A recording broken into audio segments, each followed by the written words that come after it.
नमस्कार साथियों। उत्तर प्रदेश में होमगार्ड की तैयारी करने वाले लाखों अभ्यर्थियों के लिए बहुत बड़ी खुशखबरी है कि मैं अपने चैनल के माध्यम से पहली बार एक बैच लॉन्च किया हूं, जिसका नाम है महासंग्राम बैच। और आज इसमें हम लोग प्रैक्टिस सेट करेंगे और आज का प्रैक्टिस सेट पहला होगा, जिसमें मात्र हम 30 क्वेश्चन लेकर आए हैं। इसके बाद मैं प्रश्नों की संख्या बढ़ाऊंगा।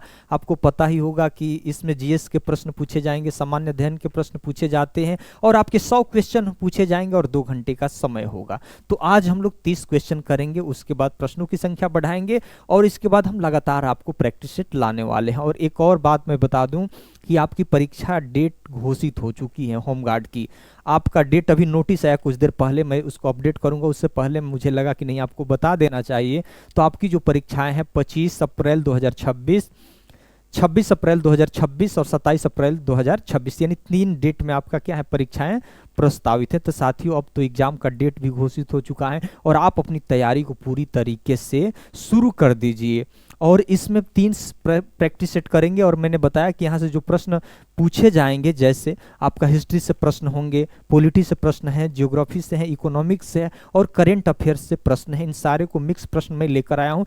बिल्कुल मुझे उम्मीद है कि आपको ये प्रैक्टिस सेट अच्छा लगेगा। अच्छा लगेगा तो जरूर कमेंट कर दीजिएगा, सब्सक्राइब और लाइक कर दीजिएगा। साथियों, यहाँ कुछ प्रश्न आप देख लीजिए, उसके बाद आपको अनुमान लग जाएगा कि नहीं सर, आपने प्रश्न मेहनत करके बनाया है, मेहनत करके इस प्रश्न को लाए हैं। तो यहाँ 3 प्रश्न है एक स्लाइड में और इन प्रश्नों को आप जरूर उत्तर देना चाहेंगे, मैं उम्मीद करूंगा। पहला प्रश्न है आपका कि भारत का पहला होमगार्ड संगठन किस वर्ष बना था।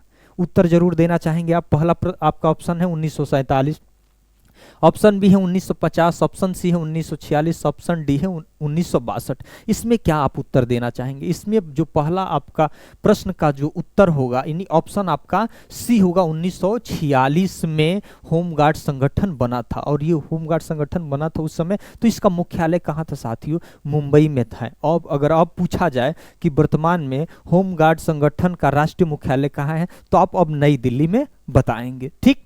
दूसरा प्रश्न देखिए, होमगार्ड स्वयंसेवकों को किस प्रकार की सेवा माना जाता है? होमगार्ड स्वयंसेवकों को किस प्रकार की सेवा माना जाता है? ऑप्शन ए है अस्थायी सरकारी सेवा, ऑप्शन बी है संविदा सेवा, ऑप्शन सी है स्वैच्छिक सेवा, ऑप्शन डी है निजी सेवा। कौन सा उत्तर आपके अनुसार सही हो सकता है? तो इसमें जो ऑप्शन आपका सी सही होगा, स्वैच्छिक सेवा। देखिए, ये कोई अस्थायी नौकरी आपका नहीं है और ये जो होमगार्ड के जो कर्मचारी होते हैं, ये इनकी इच्छा पर निर्भर करता है कि राष्ट्र हित में, समाज हित में अगर उनको सेवा करनी चाहिए तो वो कर सकते हैं। आप उन पे फोर्स और दबाव देकर उनसे नौकरी नहीं करा सकते। तो इसीलिए ये क्या है, स्वैच्छिक सेवा है। समाज के भला के लिए और राष्ट्र हित के लिए ये काम कर सकते हैं। इसीलिए हमेशा देखिएगा इस प्रश्न को आप, ऑप्शन को आप टिक करिएगा। ऑप्शन 3, क्वेश्चन तीसरा है, होमगार्ड संगठन का नियंत्रण मुख्यालय किस स्तर पर होता है? नियंत्रण मुख्यालय किस स्तर पर होता है भाई? केंद्र सरकार करती है कि राज्य सरकार करती है कि जिला प्रशासन करता है या सेना करती है? तो नियंत्रण किसका होता है भाई? राज्य स्तर पर। किसका? राज्य स्तर पर। तो ये ऑप्शन आपका क्या हो जाएगा? ऑप्शन आपका बी हो जाएगा, राज्य सरकार दो, यानी राज्य स्तर पर होता है। चौथा प्रश्न देख लीजिए, सबसे प्राचीन वेद कौन सा है? पहले तो वेदों की संख्या कितनी है? 4 है। कौन कौन से? ऋग्वेद, यजुर्वेद, सामवेद और अथर्ववेद है आपका। बाद का वेद कौन है? अथर्ववेद सबसे प्राचीन वेद ऋग्वेद है। उसके बाद आपका सामवेद संगीत से संबंधित है, ऋग्वेद आपका मंत्र वगैरह से संबंधित है और यजुर्वेद यज्ञ और कर्मकांड से संबंधित। इनसे भी प्रश्न आपका पूछा जाता है। ठीक।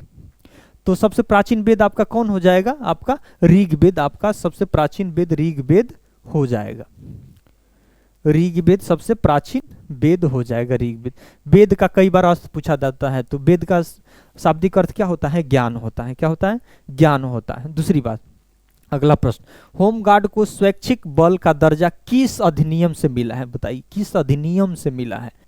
पुलिस एक्ट अधिनियम 1861, home guard act 1963, disaster management act 2005। कौन सा उत्तर होगा? इसमें 3 ही आपका विकल्प लिए हैं, क्योंकि बड़ा बड़ा था तो सही वाला तो इसमें ऑप्शन है ही। तो आपका होमगार्ड एक्ट 1963, यानी स्वैच्छिक बल का दर्जा किस अधिनियम के तहत मिला? Home guard act 1963। अगला देखिए, छठा प्रश्न है, भारतीय संविधान का कौन सा भाग आपातकाल से संबंधित है? बताइए, आपातकाल से।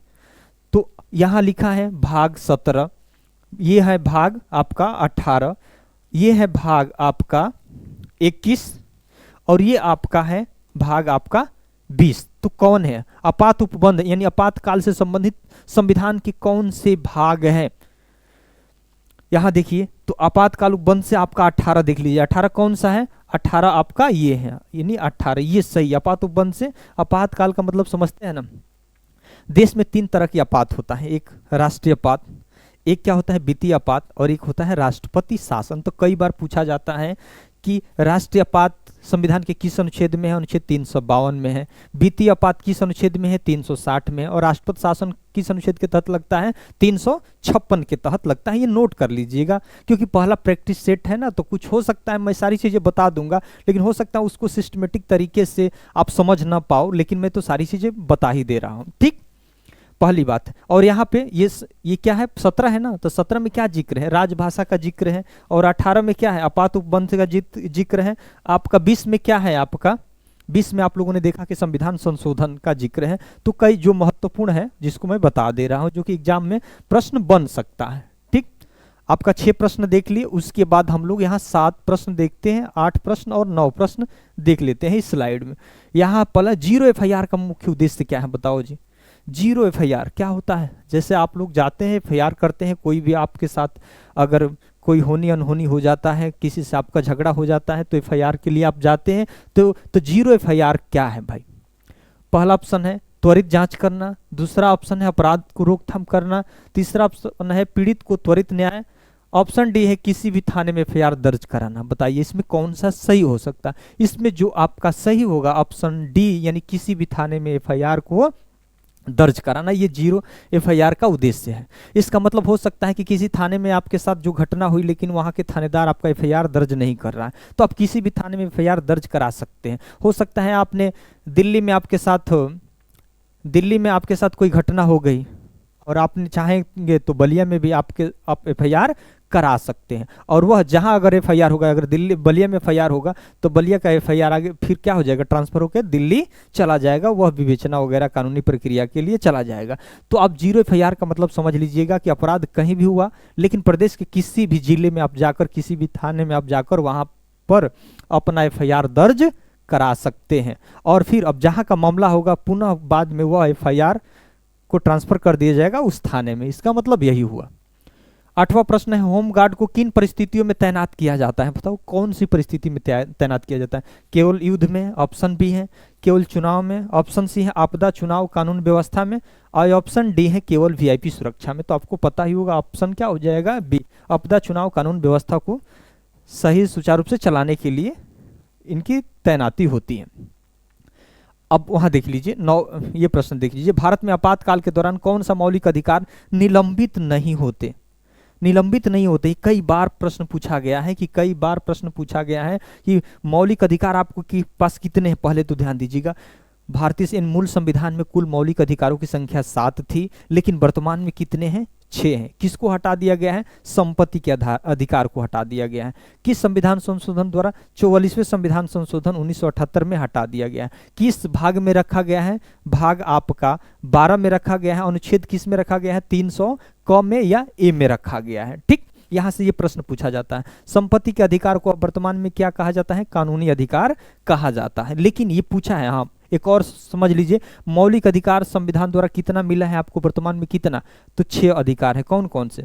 समानता का अधिकार, स्वतंत्रता का अधिकार, शोषण के विरुद्ध अधिकार, उसके बाद धार्मिक स्वतंत्रता का अधिकार, शिक्षा और संस्कृति का अधिकार, और संवैधानिक उपचारों का अधिकार।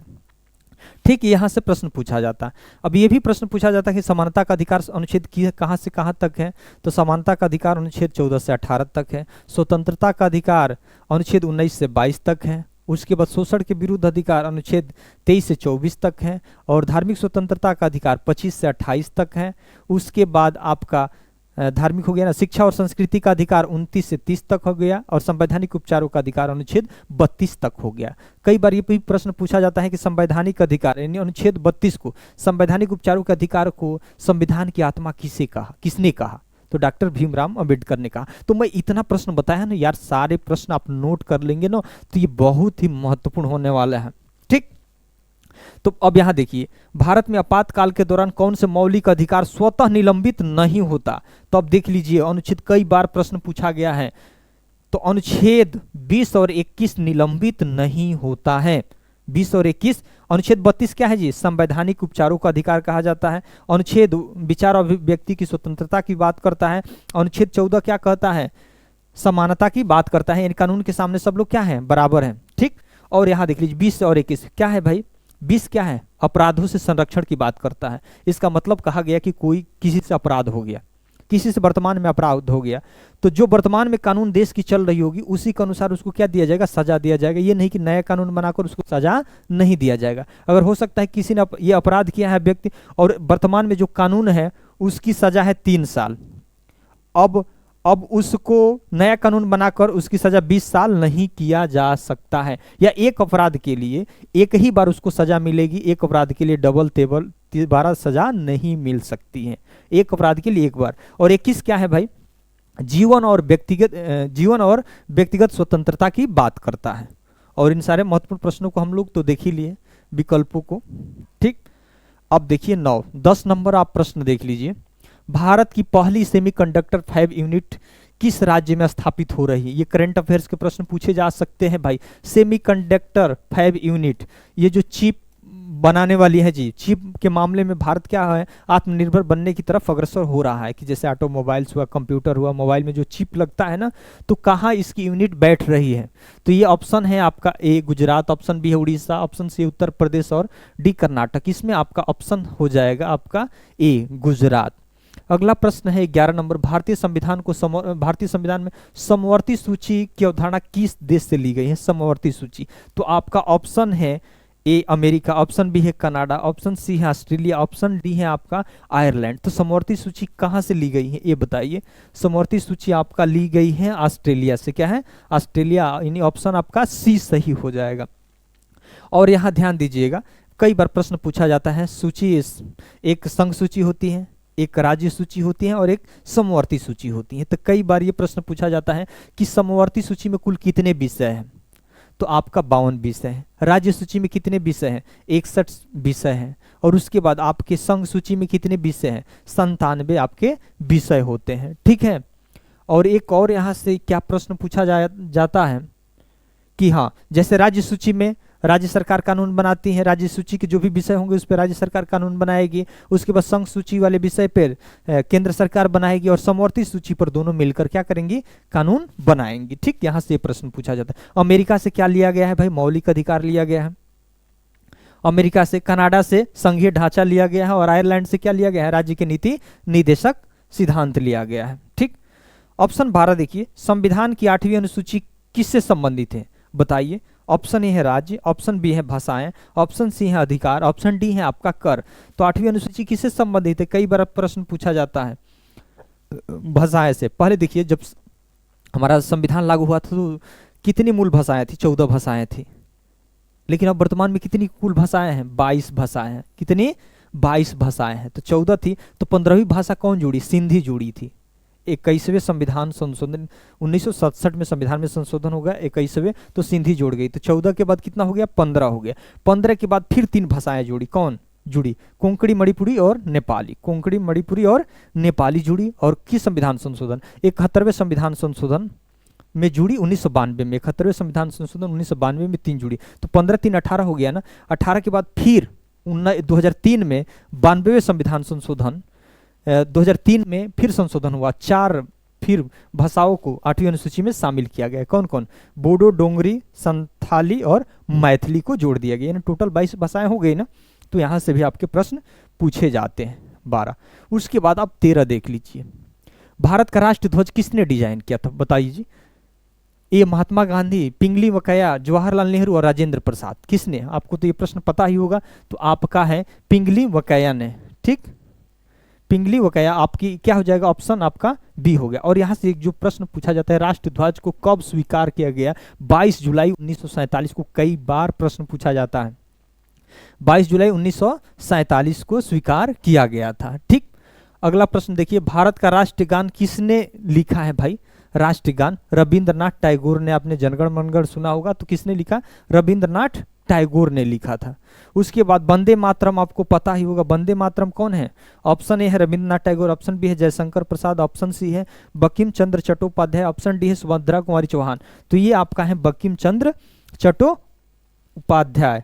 अगला है 16 प्रश्न क्या है? मुद्रास्फीति का अर्थ क्या होता है? मुद्रास्फीति का मतलब समझ रहे हैं? महंगाई। क्या होता है? महंगाई। अब महंगाई का मतलब समझ रहे हैं क्या होता है? ऑप्शन ए है कीमतों में गिरावट। कीमतों में गिरावट होगी? नहीं।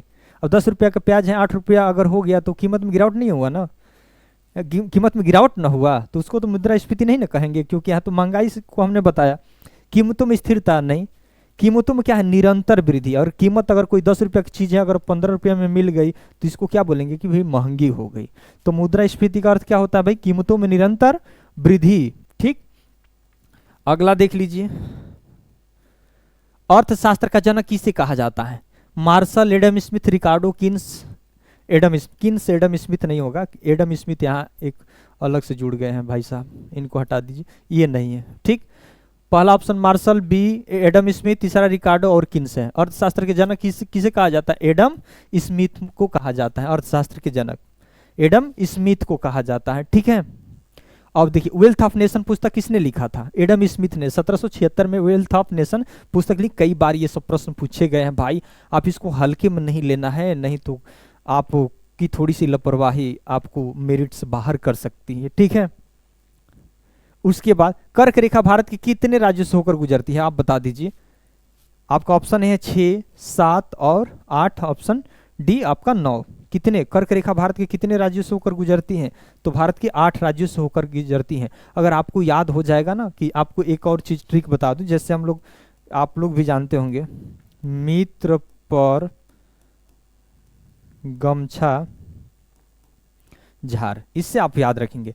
मिजोरम, त्रिपुरा, पश्चिम बंगाल, राजस्थान, गुजरात, मध्य प्रदेश, छत्तीसगढ़, अब पूरा से ये क्या हो जाएगा? झारखंड हो जाएगा। अगर इस तरह से आप याद रखेंगे तो पूरी तरीके से आप इसको सही कर पाएंगे, भूलेंगे नहीं। ठीक है, तो 8 राज्यों से होकर गुजरती है। तो भारत के बीचों बीच से मात्र एक यही रेखा गुजरती है, मकर नहीं गुजरती है, भूमध्य रेखा नहीं गुजरती है। ठीक है, ये देखिएगा।